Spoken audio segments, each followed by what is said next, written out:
Hey guys, tonight we dive into a world of faint candlelight, high collars, and an absolute unwavering belief that ghosts simply love to play with ribbon. Not exactly the spine-chilling horror story you might be expecting, unless the idea of 24 people arguing about pastel silk in a drawing room gives you the willies. It's the Victorian age where men wore cravats to summon spirits and seances had more etiquette rules than tea with the queen.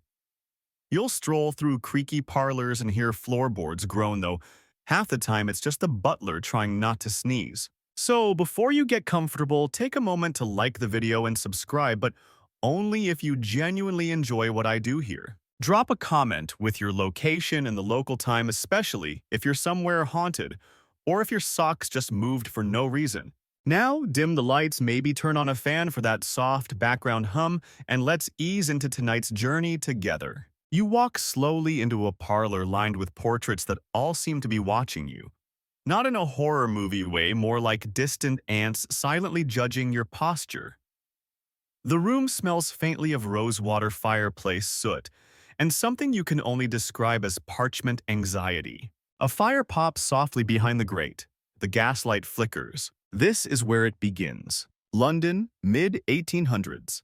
A strange collection of ladies, gentlemen, and spirited intellectuals have gathered for a private evening dedicated entirely to speaking with the dead.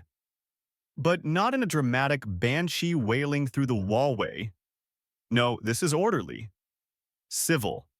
It comes with programs, refreshments, and the occasional Latin chant that everyone pretends to understand. You sip weak tea. You wait. The room stills. Then the medium.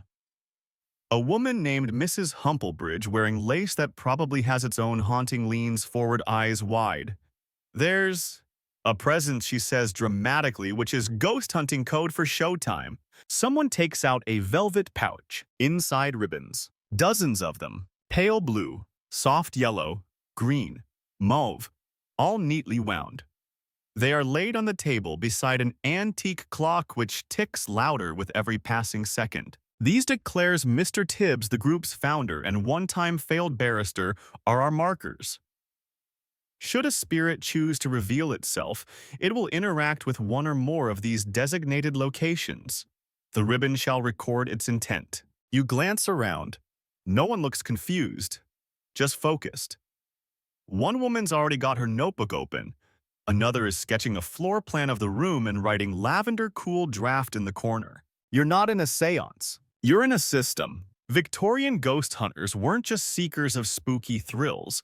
They were organizers, compilers, obsessive documenters with a penchant for lace gloves and tea cakes.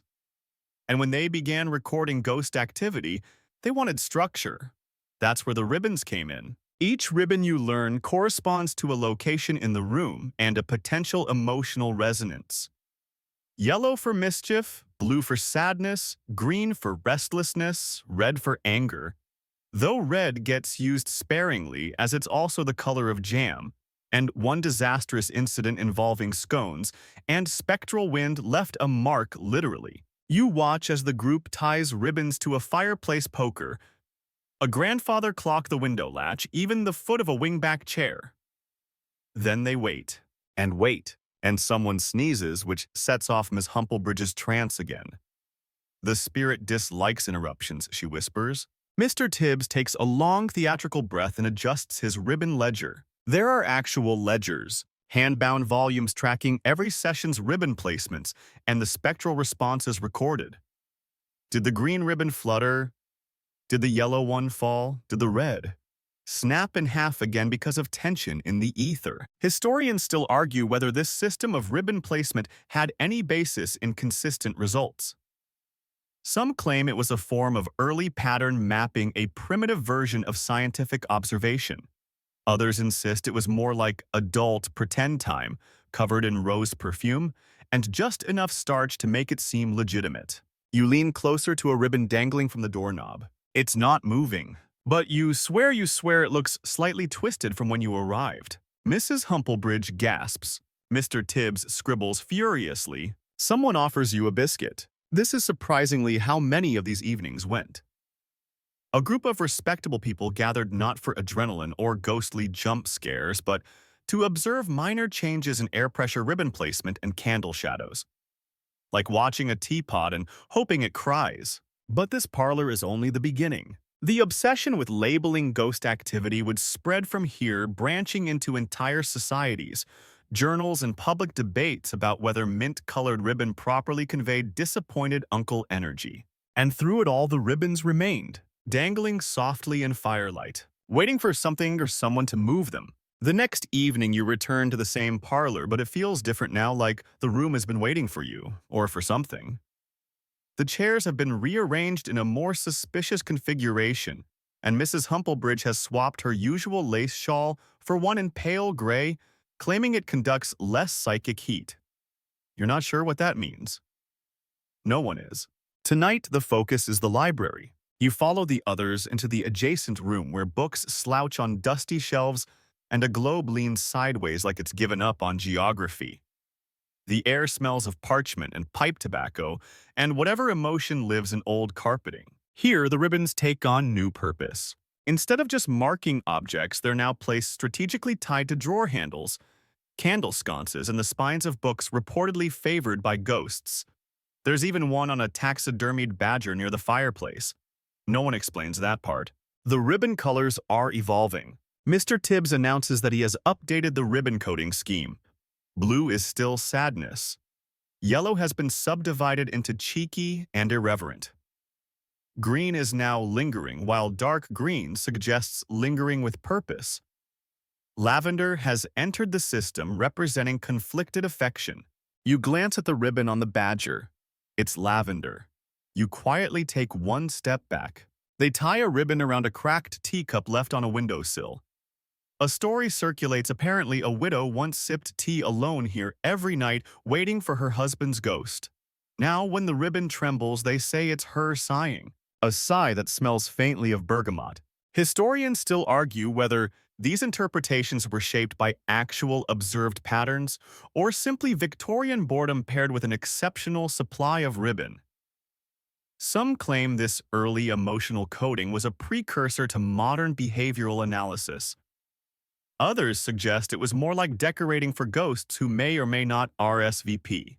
You're handed your own ribbon, pale green. You are told to tie it to whatever object feels most spiritually electric. No pressure. You choose the coat rack in the corner mostly because it made a weird creaking noise earlier, and because it hasn't been dusted in what looks like 37 years. As soon as the ribbon settles, Mrs. Humplebridge narrows her eyes and jots something in her séance diary. You are now part of the record. The room dims. Candles flicker. Tea is passed around in cups so thin they practically whisper. The séance begins. Mrs. Humplebridge enters her trance. Her voice drops several octaves. It's unclear if this is spiritual possession or allergies. Still, everyone leans in. The green ribbon trembles. No, it doesn't. But you nod solemnly anyway. The group spends the next hour watching ribbons flutter in the most micro of ways. Did the breeze cause it? Did someone sneeze? Was it the ghost of a librarian who disapproves of loose punctuation? Hard to say. But every movement, every twist or sag of silk is noted with the seriousness of a royal decree. Quirky detail. One member, Miss Penelope Withers, swears by her ribbon dousing technique. She holds a length of pink ribbon over a table and claims the spirits will tug it in response to questions. Her success rate is roughly equal to a magic 8-ball, but she has very determined eyebrows and is not to be trifled with. The séance concludes with a ribbon walk, where participants silently drift around the room and whisper affirmations to the labeled objects. You overhear someone murmur, "You are seen to a dusty footstool." The ribbon on the taxidermied badger remains unmoved, probably for the best. As you leave the library, you notice the coat rack. The ribbon you tied is now ever so slightly tilted. You pause. Is it wind, gravity a ghost, or just anticipation? One thing is certain. The ribbon method is spreading. And what began as a parlor pastime is slowly, silkily becoming an obsession. You trudge up the steps of a brownstone whose bricks look like they've memorized centuries of gossip. The invitation had been vague, An evening of ribbons and resonances, but you knew what it meant. You're attending your first formal meeting of the Spectral Harmonization Circle. It sounds fancy. It's mostly ghosts and snacks. Inside, the drawing room has been transformed. There's bunting, yes, bunting for the spirit world. Chairs are arranged in a neat oval, and in the center stands a polished cherry wood table covered in tea tarts and a very large box labeled Ribbons Fresh in looping script. Several members already wear ribbon rosettes on their lapels like they're attending a polite, haunting-themed pageant. This is the social era of ghost hunting. You are formally introduced to the Ribbon System Handbook Volume 2. The updates are riveting. Mauve now signals longing. Periwinkle indicates wistful neutrality. Faded apricot, apparently a ghost that is physically present but emotionally unavailable. You try not to laugh. Miss Penelope Withers does not appreciate amusement during ribbon assignments. You're handed a task monitoring the window drapery and its corresponding buttercup ribbon for signs of light envy, a rare but hotly debated condition wherein a ghost becomes jealous of sunlight patterns. Historians still argue whether these emotional interpretations reflected genuine paranormal theory or simply the Victorians projecting their own repressed feelings onto curtain rods. Some scholars insist the layering of ribbon meaning was an early attempt at psychological profiling.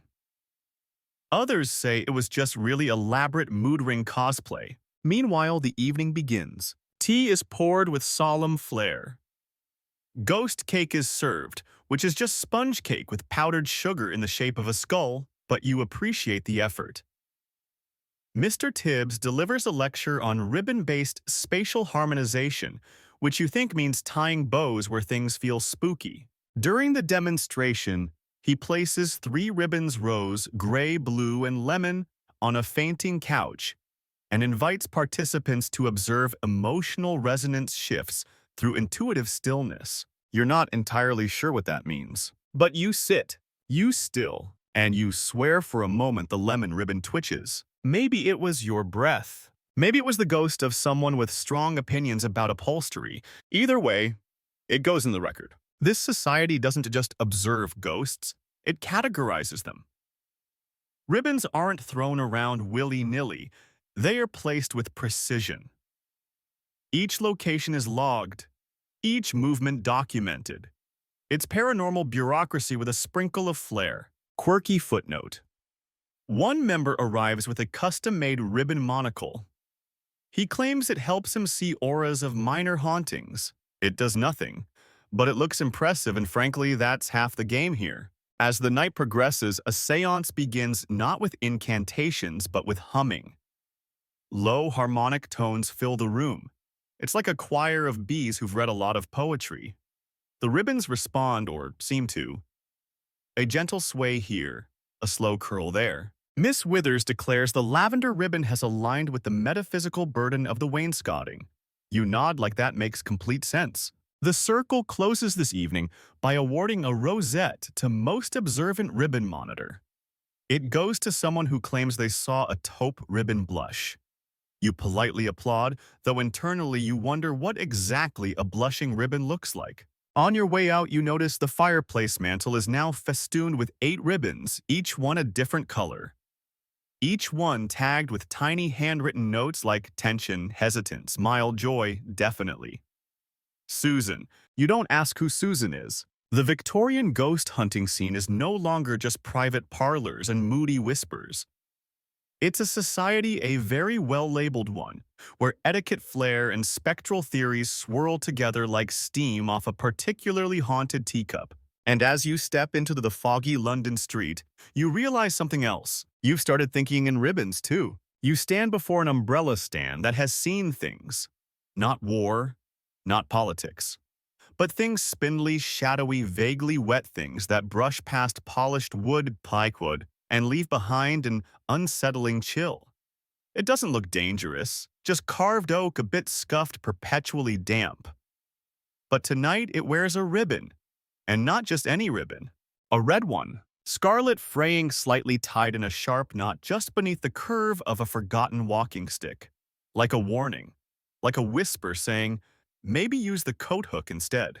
You're in the conservatory-turned-observation room of Lady Dorothea Weatherby, a woman who collects ghost stories the way others collect china.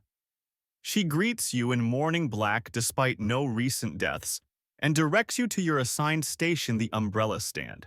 According to her, this particular object has attacked no fewer than 3 guests. One was a clergyman who claimed it jabbed him in the shin. Another swore it vibrated with righteous fury. The third just muttered, "Never again," and refused to elaborate. Naturally, it earned the red ribbon reserved in the ribbon system for active malevolence or, in some variations, mild aggression with intent. You kneel beside it now, notebook in hand. You wait. Across the room, a woman is whispering soothing phrases to a rocking chair. A man is gently blowing on a silver candlestick to test its emotional reaction. Everything is very calm, very civilized, until the umbrella stand wobbles, just slightly. You blink. Was it the breeze, your breath? Then again, more obvious, this time it shifts half an inch toward the nearest potted fern. Lady Dorothea gasps. It lunged. Mr. Tibbs is summoned. He crouches, eyes narrowed, and carefully reties the red ribbon. Adds a second one this time with a white stripe indicating repeat offender. The stand is now officially a level 3 ribbon hazard. Historians still argue whether this scale had any predictive value. Some say it helped create a shared vocabulary among ghost hunters, uniting rival groups through silk and fear. Others believe it was simply a case of coordinated delusion reinforced by enthusiastic journaling. Your journal entry, umbrella stand 8:47 p.m. Shifted twice. Seems irritated, possibly allergic to ferns. You glance at the floor. One of the umbrellas inside has a bent handle. The others look nervous. You imagine tiny umbrella voices whispering about revenge. The evening continues with ribbon reassignments. Lady Dorothea reclassifies her writing desk from wistful light pink to passive sorrow. Stormy mauve, after reporting that the drawer locked itself for no apparent reason. Someone claims the bookshelf smells like unresolved feelings. Miss Withers disagrees and insists that scent is merely old varnish and unresolved dust. Meanwhile, your umbrella stand has begun humming, not musically, more like a faint vibration through the floorboards. Others feel it too. A boy shrieks. A footman drops a plate. Mr. Tibbs announces a containment protocol which involves placing a lace doily over the offending object and tying it in place with a black ribbon. A rare designation reserved for containment, not invitation. Quirky footnote. Someone tried to exorcise the stand once using Beethoven's Ninth Symphony played on a wind-up phonograph. It made the stand spin in a circle. The experiment was labeled inconclusive but fabulous.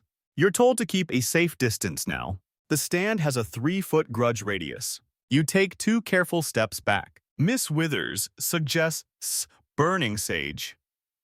Mr. Tibbs says sage is pagan nonsense and recommends lavender oil and prayer. Lady Dorothea lights a cinnamon candle instead. No one is happy, but the room smells excellent. As the night wears down, the stand settles. No more vibrations, no more shifts, just stillness. The red ribbon remains tight. You're given a medal for bravery and observation. It's a button with a ghost drawn on it, and tea is served with extra sugar. Someone makes a joke about angry umbrellas needing anger management. No one laughs too hard.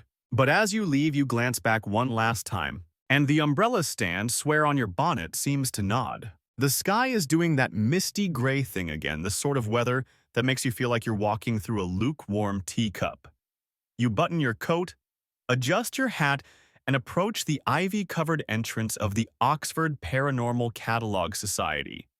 The building has an official brass plaque and the sort of air that suggests someone in there probably keeps a pipe collection they don't use. Inside, everything smells like ink and mothballs. Books are stacked everywhere. Some neatly, some like a paper avalanche held together by desperation and brittle string. The members here don't chase ghosts, they record them. With the zeal of botanists and the quiet caffeine addiction of late-stage scholars, They aim to document, label, and preserve every spiritual encounter in what they call the apparitional taxonomy. And yes, the ribbons are everywhere. Here, they're not just for decor, they're data tags. Tied to specimens of haunted furniture, swatches of drapery with suspicious stains, and even vials of what someone claims is ectoplasmic condensation, it looks like sneezed jelly. You walk past a long mahogany display case. Inside lies an ornately labeled spoon. A soft pink ribbon wraps its handle. The tag reads, "Spoon. Danced violently for 14 minutes during seance. Suspected spirit Aunt Mildred. Emotional residue, guilty delight." This is their herbarium, their ghost garden. Historians still argue whether these item-based archives preserved real evidence or merely the artifacts of collective belief. Some argue this was an early attempt at data-driven supernatural research.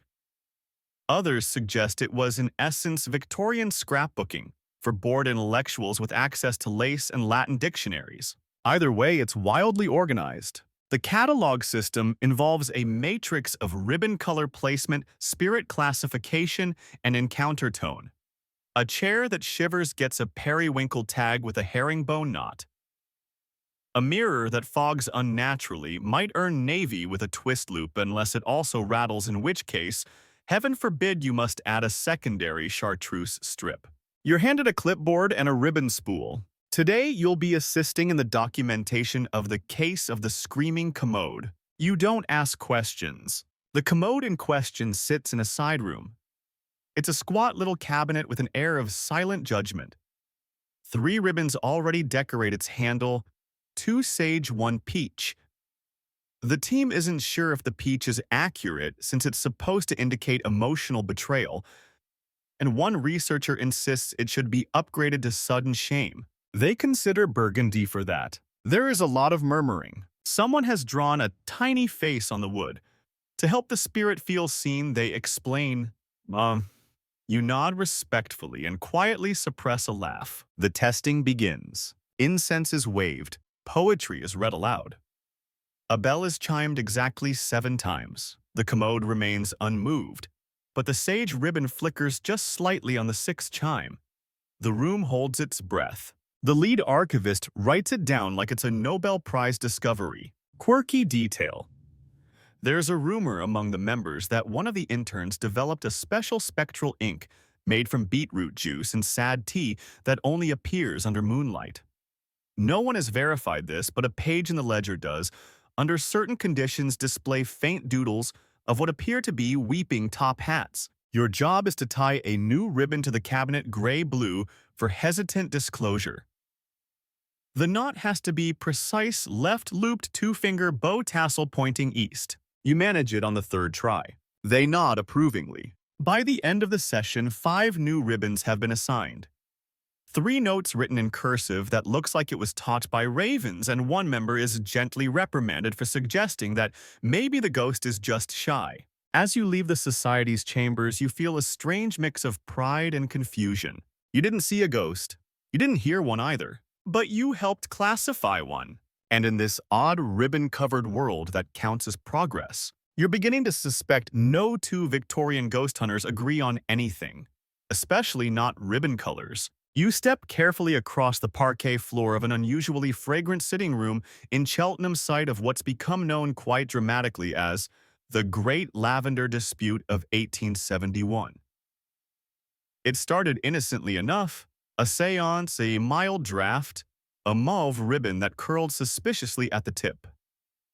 But by morning, friendships were ruined, rosettes were torn off in protest, and one gentleman angrily poured tea into a ficus. You're not making that up. At the heart of the chaos was the question, what emotion does lavender ribbon represent? Camp A, led by the austere yet oddly snack-happy Reverend Alton Grisham, insists lavender signifies melancholy rooted in unspoken love. Like a ghost who once admired someone from across the ballroom but died before confessing their feelings.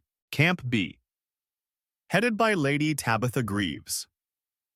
The only person who could weaponize a lorgnette believes lavender represents residual disappointment, especially the sort linked to missed laundry day or overcooked duck. The arguments aren't polite. They're Victorian polite, which is worse.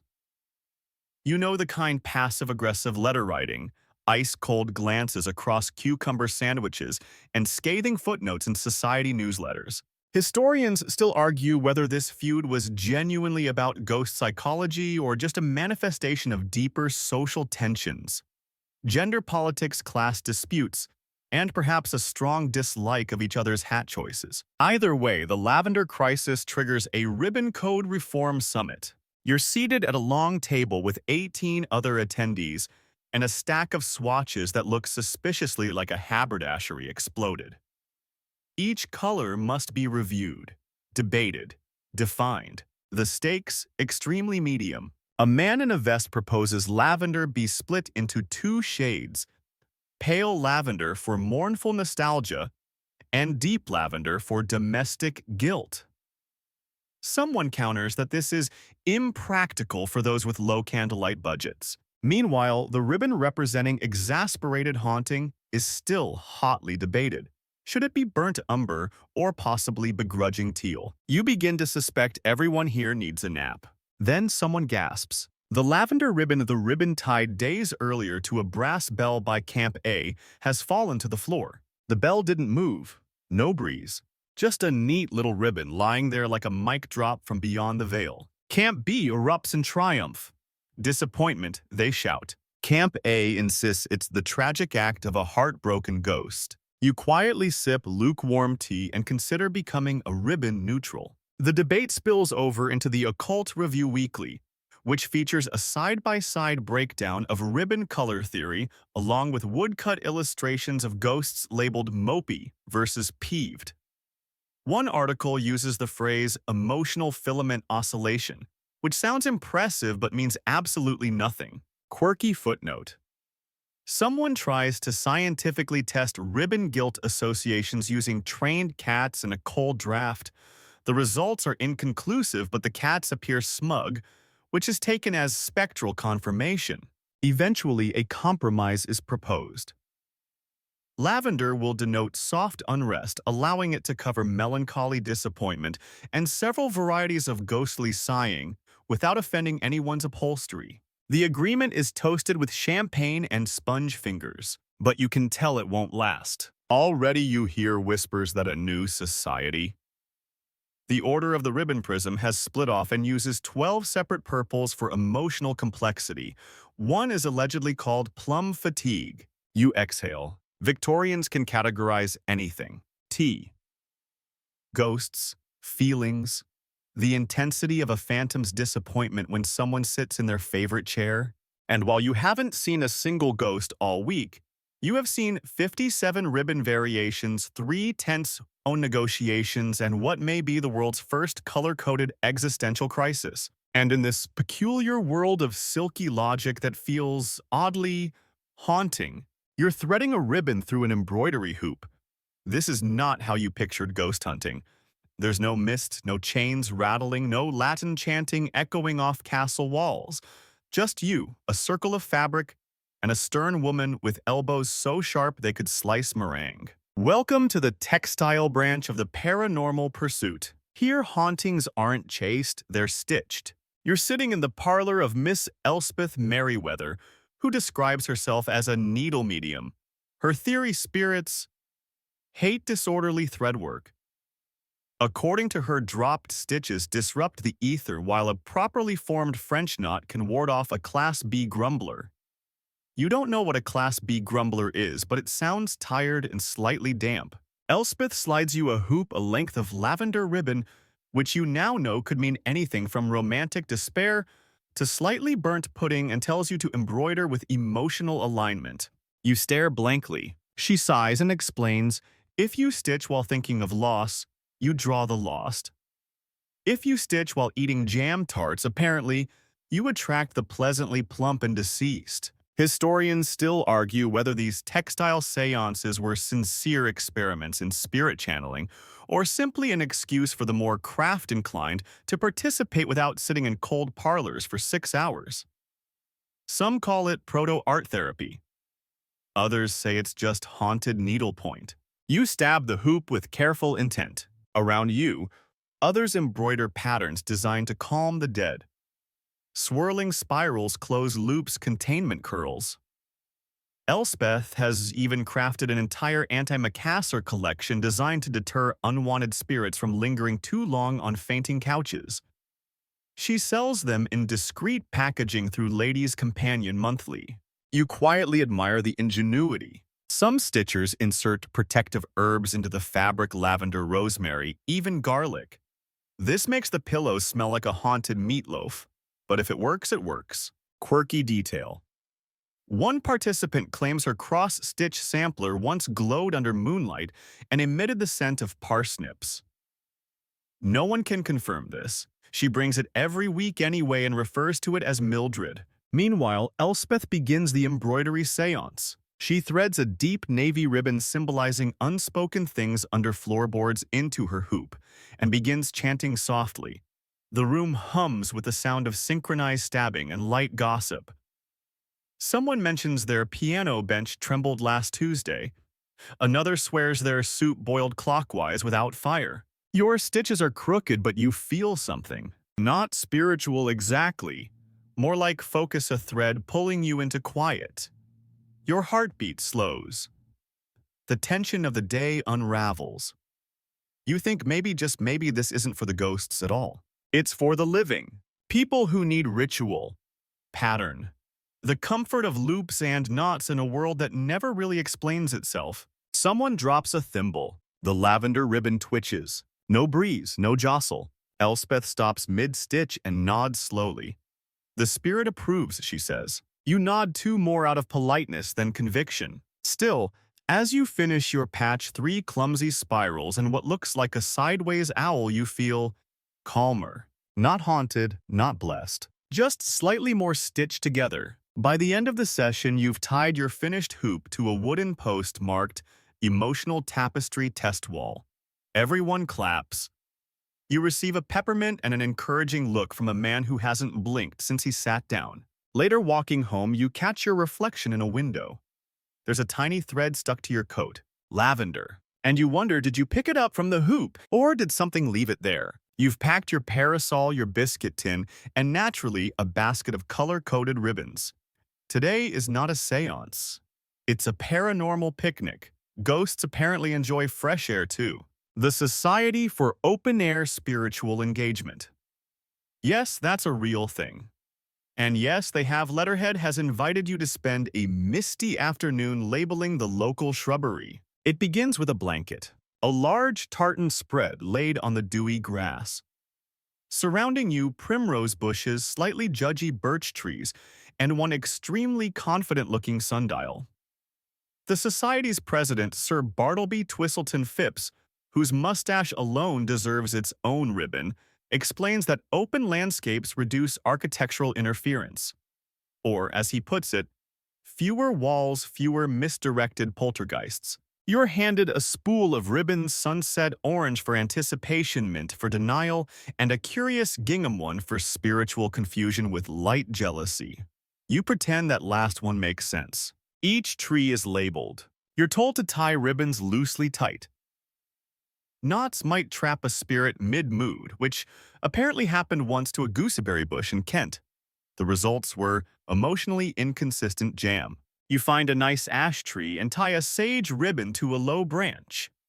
This, you are told, welcomes reflective spirits but wards off gossips. Miss Penelope Withers assigns an entire rhododendron to mourning with mild pettiness and ties 15 miniature bows on its leaves.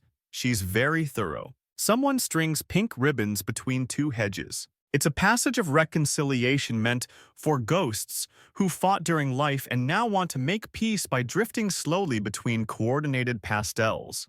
No one passes through, but a squirrel does, and everyone applauds politely. Historians still argue whether these picnics were sincere outreach to the spectral or just a whimsical excuse for jam sandwiches and coordinated hat-wearing. Some suggest these events reflect an early environmentalism blended with spiritualism, a belief that ghosts needed nature too. Others argue it was Victorian cosplay with bonus sandwiches. Quirky aside. One participant insists he once felt a ghostly breeze that smelled like beef stew and nostalgia. He now always packs a thermos labeled Essence of Comfort and offers it during readings. As the sun shifts, the group begins its main experiment, the ribbon compass test. Here's how it works. Place a ribbon on the grass. Close your eyes. Ask the spirit world for directional guidance. Open your eyes. If the ribbon has moved, the spirit has answered. If not, try a firmer voice or offer a biscuit. Yours doesn't move. You try offering it a jam tart. It flutters slightly. Miss Withers gasps. A Class C acceptance draft, she cries. You're not sure what that is, but you nod respectfully. You're getting good at that. The event concludes with a group tuning. Everyone stands in a circle, holding ribbons humming slightly off-key. It's meant to realign the earthly vibrational field. Mostly, it sounds like bees trapped in a harmonium, but it feels oddly calming. The final act of the day is the Tree of Emotional Resolution, a large oak draped in every color of ribbon. Each participant ties on a final strip representing a memory, a wish, or a ghost they hope to one day meet. You tie on a blue-gray ribbon. You don't label it. You just let it flutter. And for a moment it does. Not from wind, not from motion, from presence. You blink. It's still just a tree. But you smile. Sometimes ghosts don't knock over chairs or whisper your name in the night. Sometimes they just move ribbon in the right light and wait for you to notice. You're in a hallway that creaks like it's writing passive-aggressive poetry with every footstep. A narrow space with oil lamps flickering, just a little too theatrically. Welcome to the Ribbon Calibration Chamber at the Institute of Paranormal Measurement and Mood. Yes, that's its full name. Founded by Dr. Percival Honorius, a man with the soul of a librarian and the patience of a tax collector. This institute has one noble goal: to quantify ghost emotion using precise angles of ribbon droop. You have questions. So does everyone, but no one asks them aloud. You're ushered into a room lined with shelves, each holding identical boxes labeled by ribbon angle 15 pensive, 20 findishing apprehensive, 37.5 critically judgmental. Dr. Honorius greets you with the enthusiasm of someone who has never smiled at a dog. The world, he says solemnly, is not haunted by spirits but by imprecision. You are handed a protractor. Historians still argue whether Dr. Honorius's methods were an early form of experimental psychology or merely a prolonged attempt to avoid talking to actual people. Some believe he anticipated modern biometric systems. Others say he just really hated vague ghosts. Today's experiment involves the testing of ribbon reactions to controlled stimuli. You're assigned a sample station, a wooden chair once owned by a minor viscount with reputedly moody leg joints. A light blue ribbon is affixed to the chair's upper spindle. It droops at 12 degrees. You log this. Then, as instructed, you read the chair a short excerpt from Wordsworth. Nothing. Next, you sing softly. The ribbon twitches. Now 16 degrees. You squint. Could be breath. Could be guilt. Could be the spirit of someone who thinks you can't carry a tune. Dr. Honorius jots something in his leather notebook. Further down the hall, someone is attempting a rage induction by telling a haunted hat rack that it was unfashionable. The ribbon shoots up to 42 degrees. Applause. Each ribbon's behavior is graphed. They even have a ribbon mood chart, which includes notations like slump, ixi, shame, and flutter, yoshi, attraction, plutonic. You ask if they meant platonic. They insist. Plutonic is intentional. Something about deep subterranean love. You stop asking. Quirky discovery. Someone in the basement once claimed to have observed a ribbon twist itself into a Celtic knot after being placed near a melodramatic mirror. The knot allegedly smelled of rosewater and unresolved tension. It is now preserved in a glass case. Midway through the afternoon, you're invited to perform a ribbon calibration ritual. This involves breathing deeply near your assigned object, whispering a truthful secret, measuring any shift in ribbon angle. You feel ridiculous, but you do it anyway. You lean toward the chair and whisper, I sometimes pretend I've seen a ghost just to fit in. The ribbon shifts, ever so slightly. Now it hangs at 17.2 degrees. Dr. Honorius claps once softly but with intention. Sincere vulnerability, he announces. You're given a sticker with a small ghost on it. It says Level 1 Empathic Rapport. You affix it to your notebook with pride and mild confusion. As the session ends, everyone gathers to review the ribbon data. Charts are unfurled. Ribbon samples are stored in velvet-lined drawers. Tea is served with slices of emotionally neutral sponge cake. You overhear someone say, My ribbon refused to move all day. I think it's judging me. Another responds, Well, it's tied to your old journal. They both sip in awkward silence. You leave with a new appreciation for angles, and an odd sense that somewhere in the Institute there's a spirit just quietly observing ribbon fluttering imperceptibly, silently rating your handwriting. You are handed a folded paper fan and told quite sternly that it's not for cooling your face, it's for redirecting emotional drafts. You nod, because at this point, questioning anything would only make you seem like the strange one. You're inside the salon of Madame Dorinda Plum, the leading figure in the movement known as the Aromantic Ribbon School. According to her, ghosts don't just float or moan, they move in currents. Currents that can be felt, nudged, even guided by the deft flick of a ribbon or the fold of a lace-trimmed hand fan. It's equal parts seance and interpretive dance. Today's lesson begins with a warm-up. Everyone waves their fans slowly in coordinated arcs, watching for shifts in ribbon behavior.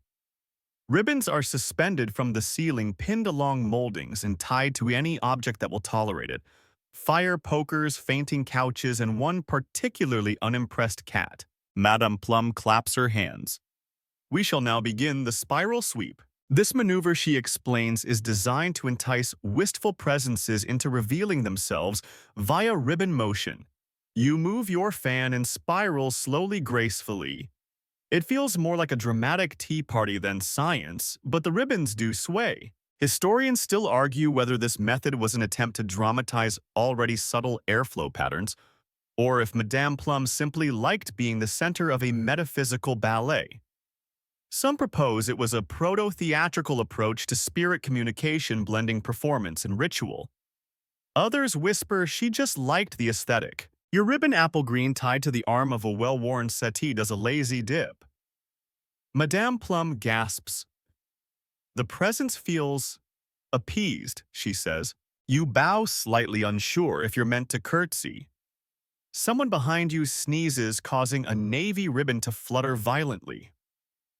Madame Plum declares it a conflicted gust of remorse. The sneezer is asked to leave the room and reflect.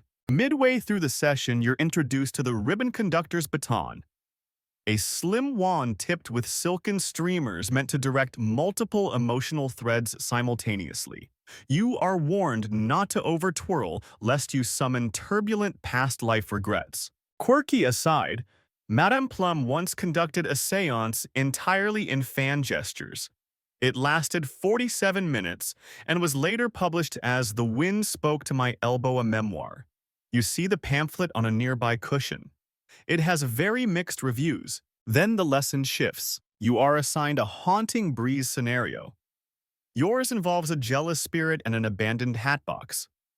The goal: reconcile them using ribbon gestures.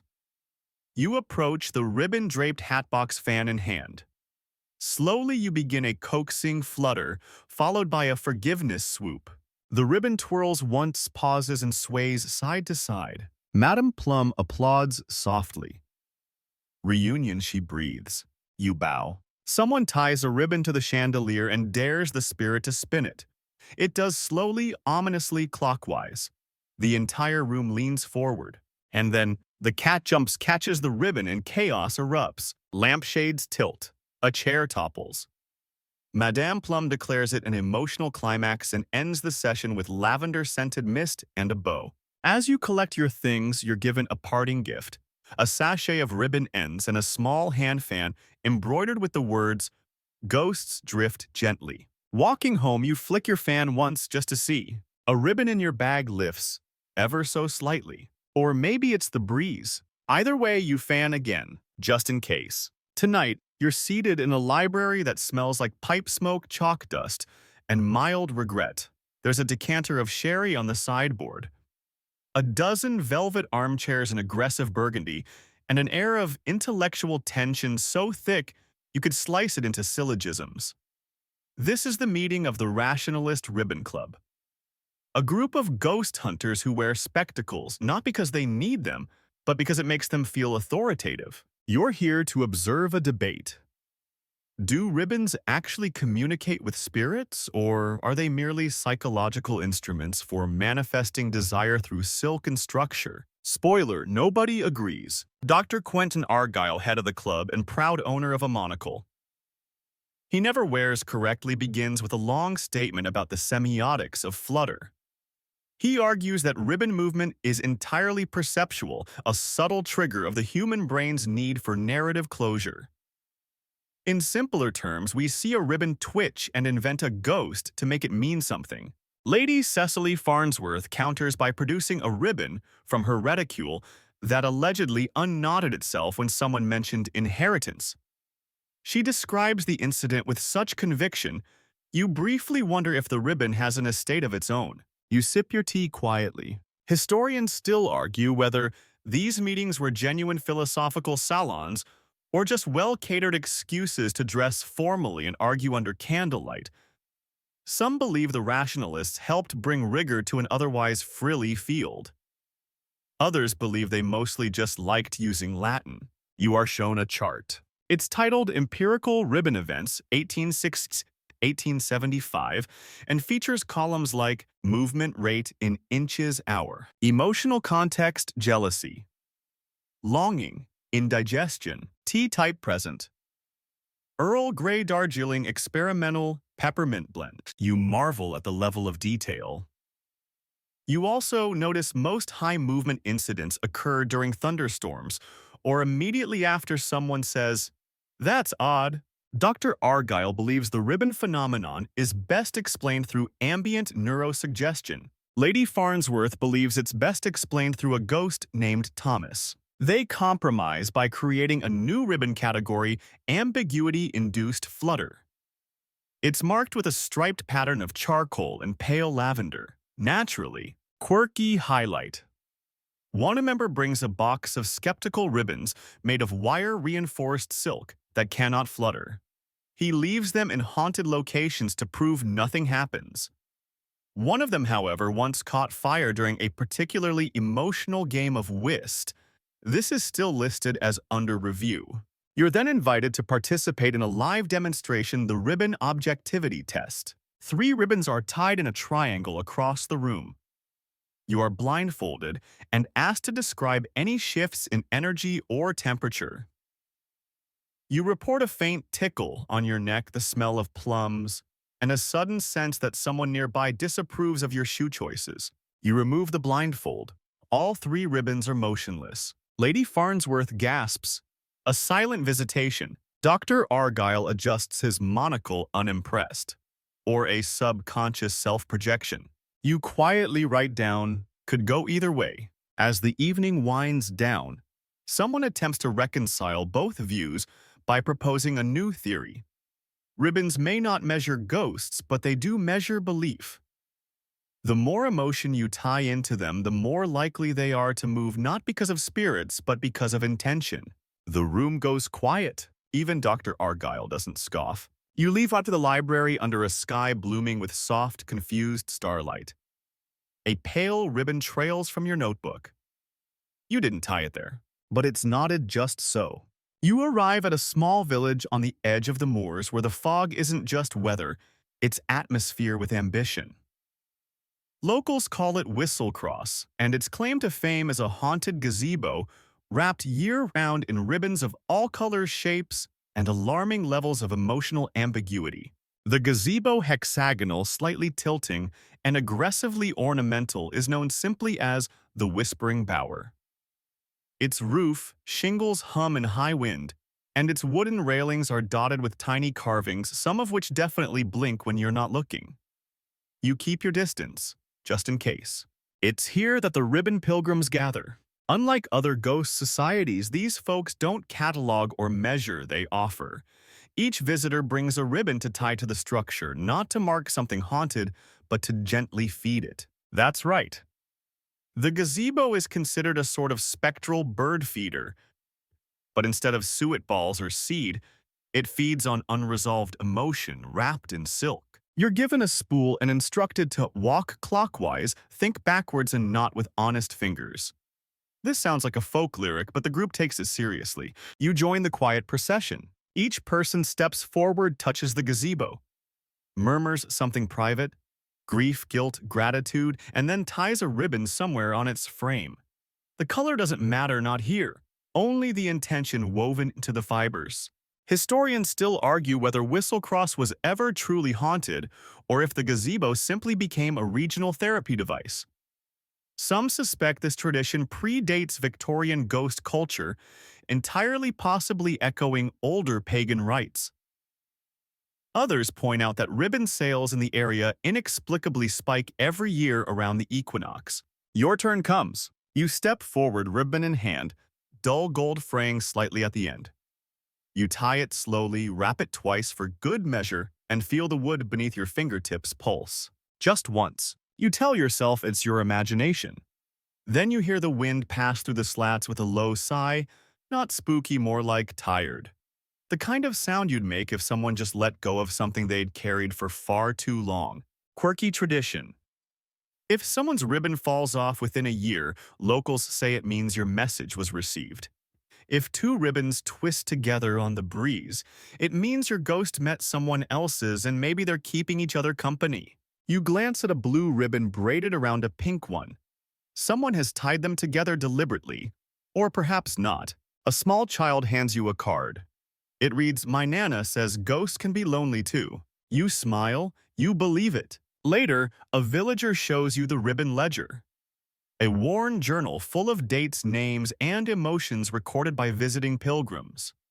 Not to identify the ghost, but to remember the feelings left behind. There's an entire section marked "Forgiveness Attempted." Some pages are smeared, some ripped. All of them are honest. One pilgrim once tied a ribbon so tightly it cracked the gazebo post. Rather than repair it, the town painted around the fracture. Now it's known as the knot scar, and visitors leave flowers there for particularly sharp regrets. You leave Whistle Cross with a pin of thanks and a heart that feels not lighter exactly, but more evenly packed. Maybe ribbons don't talk to ghosts. Maybe they talk to us, and sometimes that's just enough. You're standing in a modest attic that smells like lavender, old paper, and mild existential crisis. Sunlight filters through a dusty circular window, spotlighting a sewing mannequin, wearing a sash of what else? Ribbons. This is the home archive of Miss Edwina Bellamy, and you're here to read her ghost diary. Not Edwina's diary, mind you. Her ghosts. According to village lore, Miss Bellamy passed away in 1882, but never quite left. Rather than moan in corridors or throw books from shelves, she did something far more passive-aggressive. She continued updating her ribbon-labeled journal. This unusual volume, known locally as the Whisper Book, is bound in pale blue linen with soft fraying edges. Each page is blank, but tucked into each is a ribbon. Not glued or sewn, just placed. One per entry. Miss Bellamy's theory was simple. Why write with words when you can express presence through color texture and not tension? Basically, it's ghost bullet journaling. You flip through the pages. A smooth cream ribbon, no knot, just a gentle coil marks one page. Local interpretation, contentment with overtones of marmalade. Another features a stiff burgundy with a twist at the center, confrontation in a lace parlor, unresolved. You pause on a charcoal gray strip with frayed edges and the faint scent of smoke. Historians still argue whether this references a kitchen fire or emotional burnout. There's a small ash smudge in the margin, as though the ghost tried to erase something. You run your fingers over the linen and feel not cold, not heat, but awareness, like being noticed through a veil. Quirky tradition. The local historical society hosts monthly readings without words, where townsfolk read the ribbon entries aloud using poetry-sent diffusers and interpretive glances. It's part seance, part group therapy, part extremely quiet theater. Miss Bellamy's ghost, if she still lingers, never interrupts. But sometimes pages shift during these readings. Ribbons fall open to new entries. One night the attic was found rearranged with 2 pages pressed together, interpreted as spectral flirtation. Someone brought roses the next day. You're invited to add your own ribbon. It's a ritual, a kind of guest book, but for energy instead of ink. You tie on a narrow teal strip. The others nod appreciatively. Clarity with mild uncertainty, someone murmurs. The book's linen binding seems to settle deeper into the shelf as if pleased. Later, you explore the rest of the attic drawers of unused ribbon, each labeled not with a color name, but with emotion-laced notes like future guilt, anticipated storm hush, and a Tuesday that never quite ended. There's even a drawer for accidental hauntings, which includes tangled skeins and a small note once worn during mild poltergeist incident.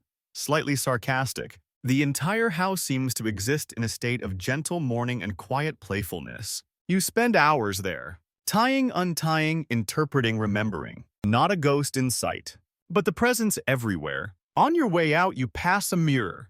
Your scarf has untied itself just slightly and now hangs at a strange but aesthetically pleasing angle. You hesitate, adjust it. But then, let it be.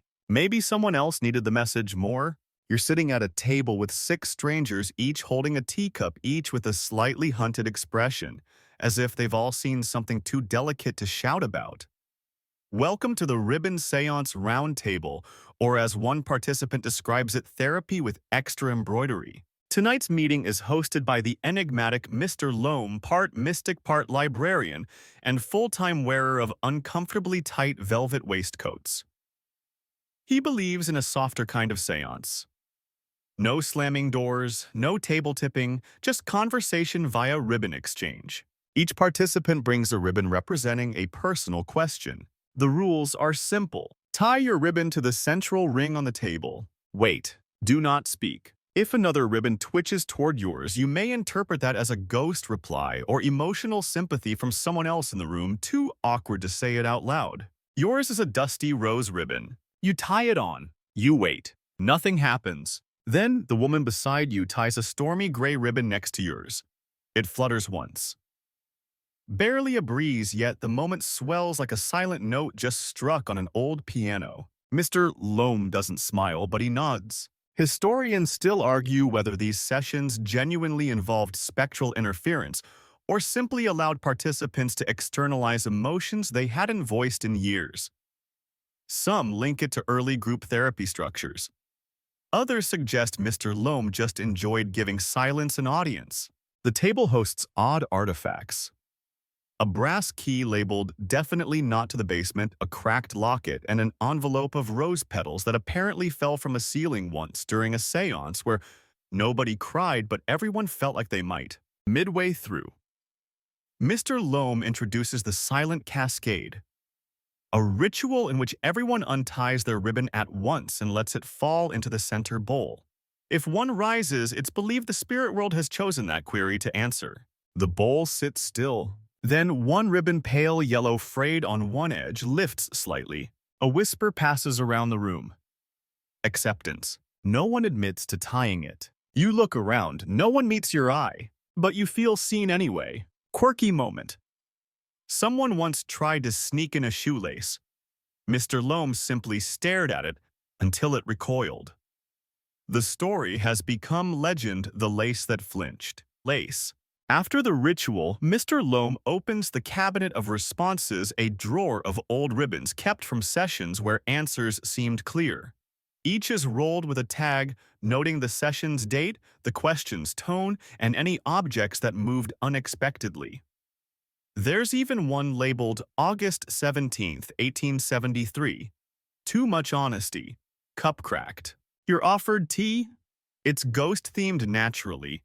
The blend is lingering fog and it tastes like peppermint and unsent letters. As the group disperses, you're handed your ribbon. It's been tied not the way you did it. Not a bow, not a knot, but a twist. Gentle, precise. You stare at it for a long moment, then tuck it away in your coat pocket. Later, back in your room, you hang the ribbon on your lamp, just to watch. It doesn't move. But you sleep better anyway. You're on the final leg of your ribbon-bedecked journey, standing beneath the arch of a crumbling greenhouse where ivy weaves like green lace over rusted beams.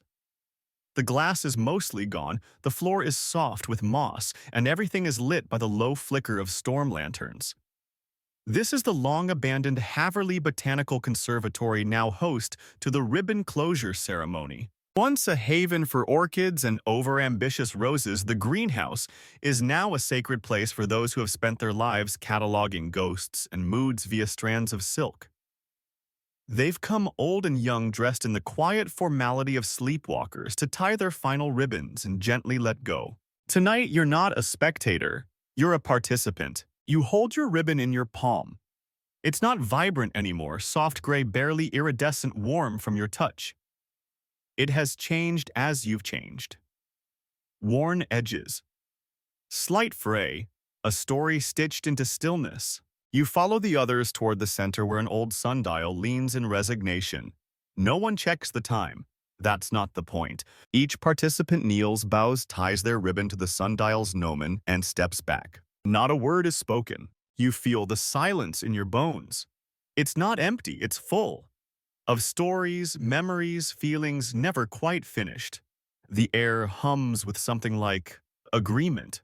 Historians still argue whether the Haverly ceremony marked the end of an era or the beginning of something subtler, an emotional archaeology practiced not through excavation but expression.